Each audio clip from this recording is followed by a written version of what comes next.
මේ පාර අලුත් අවුරුද්දට බණ්ඩක් වලින් ආස්මි අදමු. මාත් මේ පළවෙනි පාරට හැදුවේ. මුලින්ම බණ්ඩක් ටික හොඳට කපලා ඊට පස්සේ අතින් හොඳට පොඩි කරගන්න. ඔයගොල්ලන්ට ඕන නම් වං ගෙඩියක දාලා තල්ලා වුණත් ගන්න පුළුවන්. ඊට පස්සේ මේක හොඳට පොඩි කරලා නානු ටික ගන්නයි ඕන. ඊට පස්සේ නානු සුදු රෙදි කඩකට දාලා හොඳට මිවිතලා අපිට අවශ්‍ය ප්‍රමාණයට නානු ටික එළියට ගන්න තියෙනවා. ඊට පස්සේ හාල් පිටි, පොල් කිරි මේ බණ්ඩක් නානුයි හොඳට මික්ස් කරලා නූල් කඩෙන්නේ නැති පදමක් හදා ගන්නවා.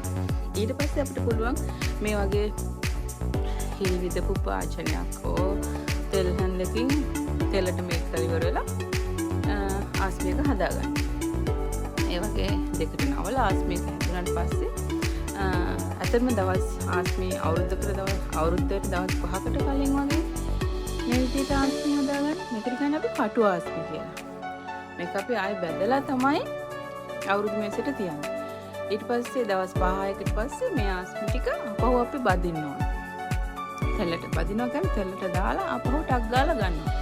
ඊට පස්සේ අපි කැමති සීන් පැන් එකක් හදාගෙන ඒකට කලර් එකක් දාලා අපි කැමති ඩිසයින් එකක් ආස්මි උඩින් දාගන්න. ලස්සන මිටදී ලස්සන ඩිසයින් එකකින් ඔයගොල්ලෝ දන්නවා ඇති. ඇත්තටම මේ විදිහට ආස්මි හදුවම හරි රසයි. දවල් කුරුඳු නැහැ කියලා පිටරටවල ඉන්නට ප්‍රශ්නයක් නැහැ.